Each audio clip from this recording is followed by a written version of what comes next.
তো আমরা যদি এখন মারা যাই, যদি ঈমান নিয়ে মরতে পারি, তাহলে আশা করা যায় আমরা জান্নাতে যাব। আর যদি ঈমান ছাড়া মৃত্যুবরণ করি, তাহলে জান্নাতে যাওয়ার আশা করা যায় না। আচ্ছা, দুনিয়া কত বড় সময়, খুব লম্বা সময়, ছোট্ট সময়, ছোট্ট। যাদের বয়স 50-60 হয়ে গেছে, এরাও যদি বসেন ছোটবেলা যে খেলাধুলা করতেন, কি মনে হবে? এই তো সেই দিনের কথা, ঠিক আছে না? জান্নাতে যাওয়ার পরে জান্নাতীরা বসে গল্প করবে। আচ্ছা, আমরা দুনিয়াতে কতক্ষণ ছিলাম? কেউ বলবে একদিন, কেউ বলবে আধা বেলা, কেউ বলবে 1 ঘন্টা, কেউ বলবে এক দরজা দিয়ে ঢুকছি আর এক দরজা দিয়ে বের হয়ে আসছি।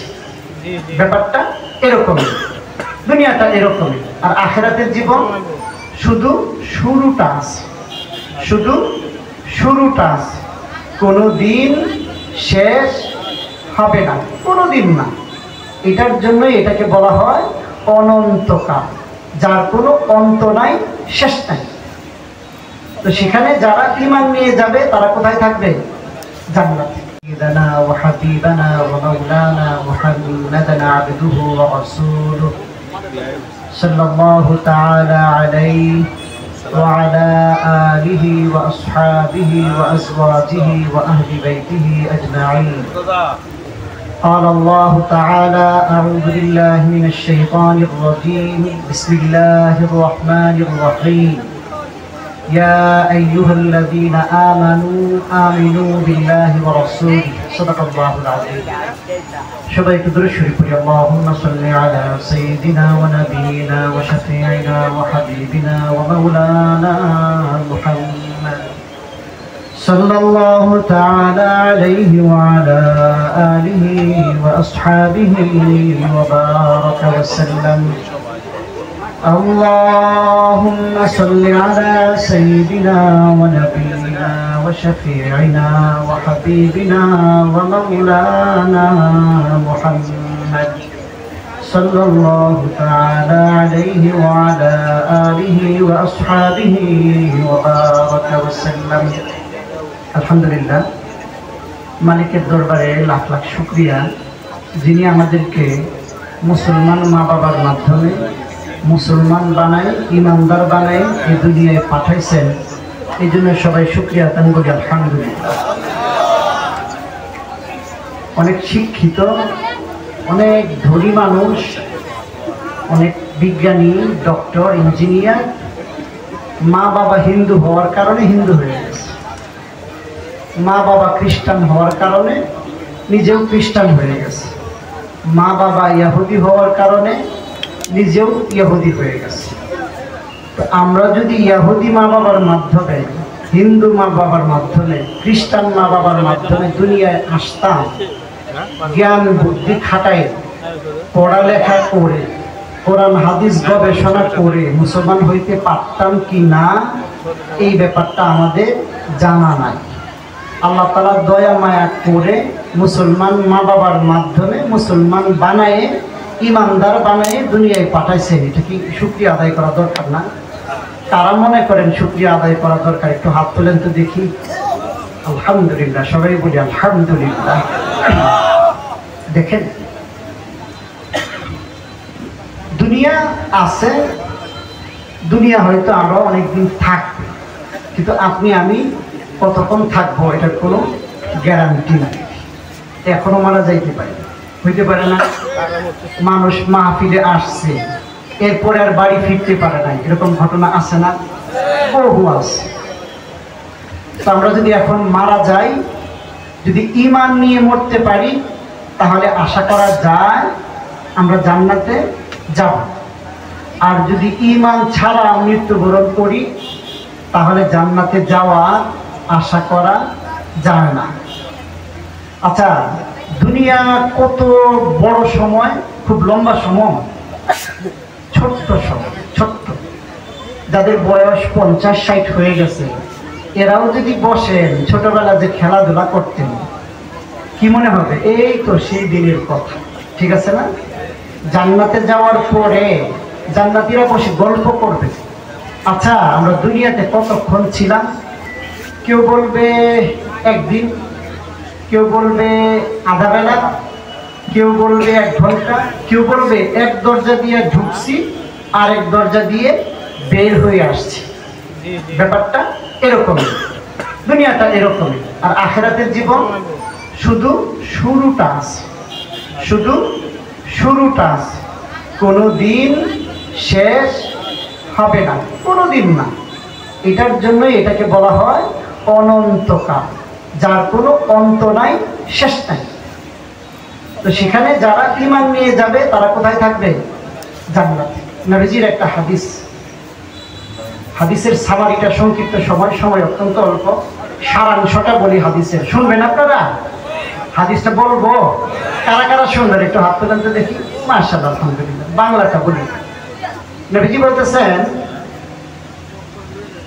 কিয়ামত হয়ে যাওয়ার পরে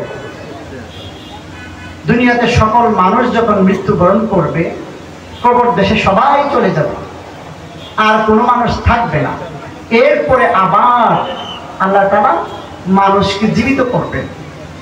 সেই সময় প্রথম আমি আমার কবর থেকে উঠবো, সুবহানাল্লাহ, এবং আমার হাতে একটা পতাকা দেওয়া হবে, ঝান্ডা, সুবহানাল্লাহ।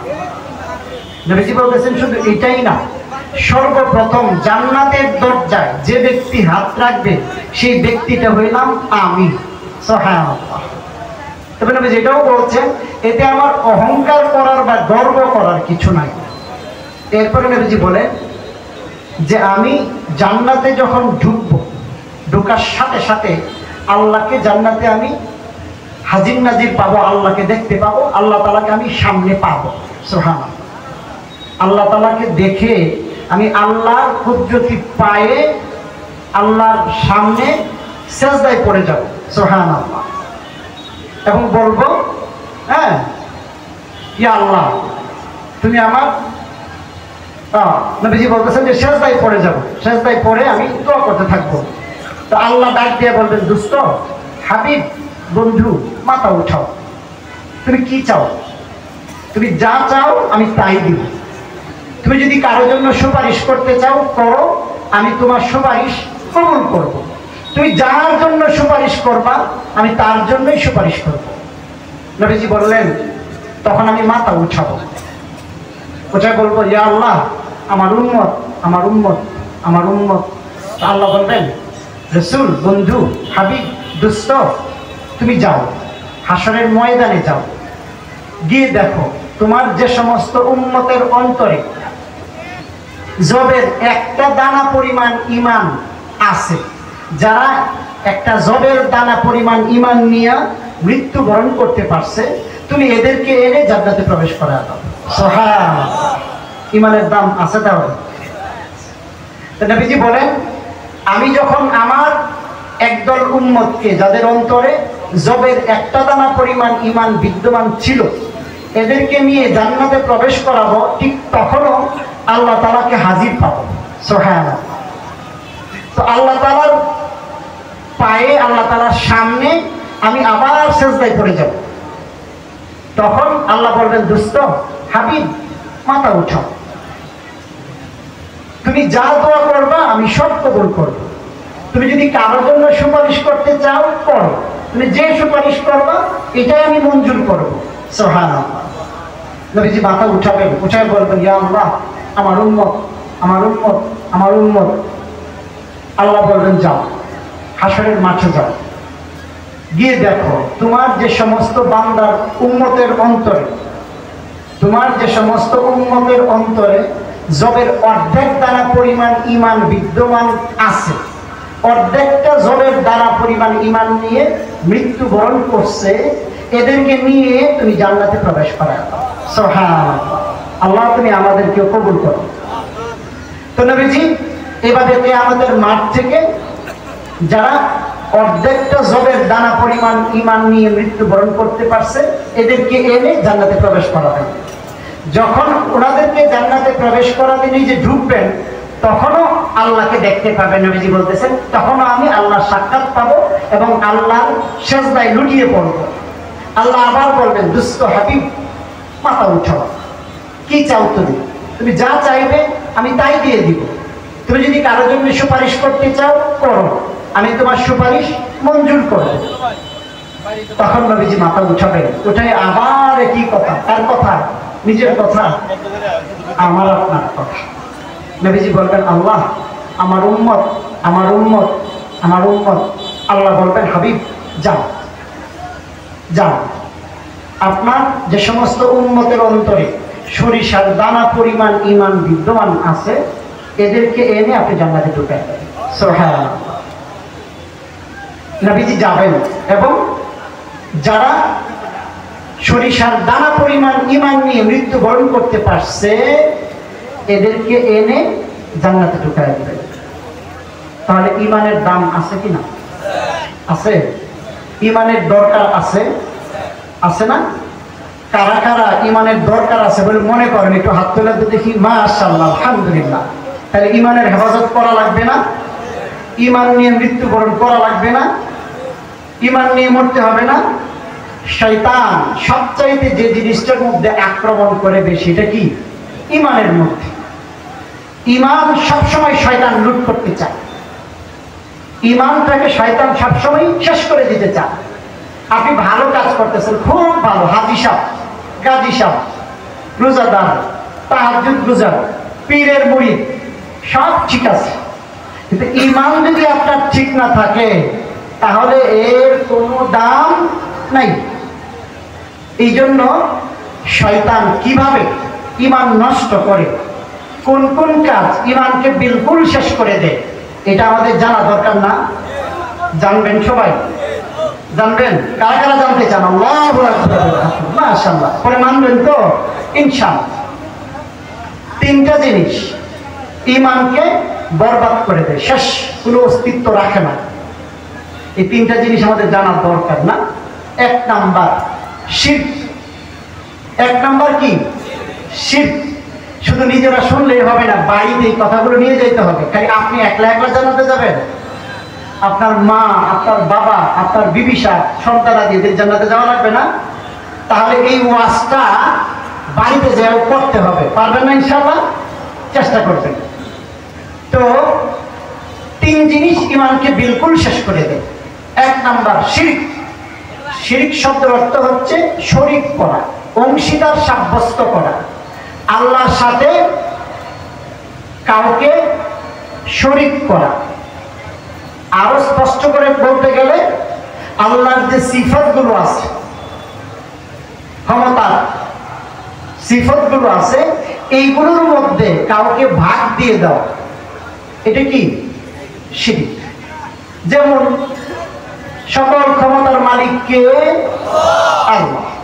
ইংরেজিতে এটাকে বলা হয় সভরেন্টি, সার্বভৌম ক্ষমতা, supreme authority, super power, supreme পাওয়ার। এটা কার? আল্লাহ। এখন কেউ যদি বলে সকল ক্ষমতার মালিক জনগণ, এটা কি হবে?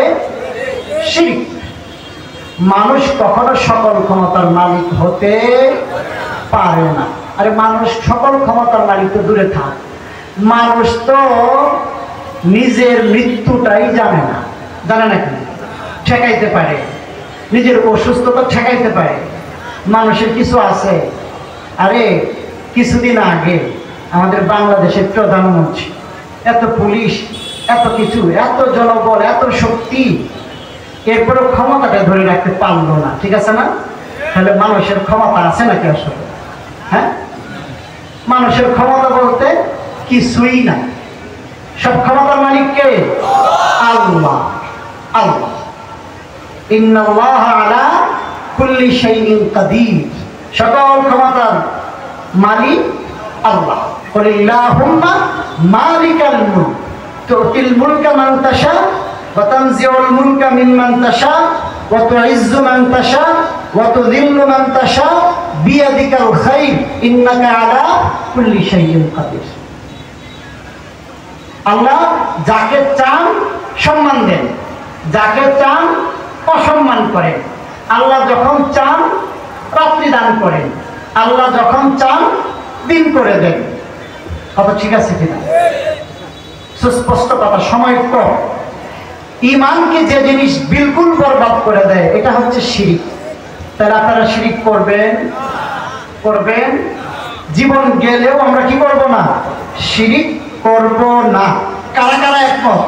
আল্লাহু আকবার বলে হাত তোলেন। আল্লাহ আপনি ছবি তো উঠাইতেছেন, এই ওসিলায় আমাদেরকে মাফ করে দিন, আমিন। আচ্ছা, কারো সামনে সেজদা দেওয়া, সেজদা বুঝেন তো? পীর সাহেবের সামনে সেজদা দেওয়া যাবে?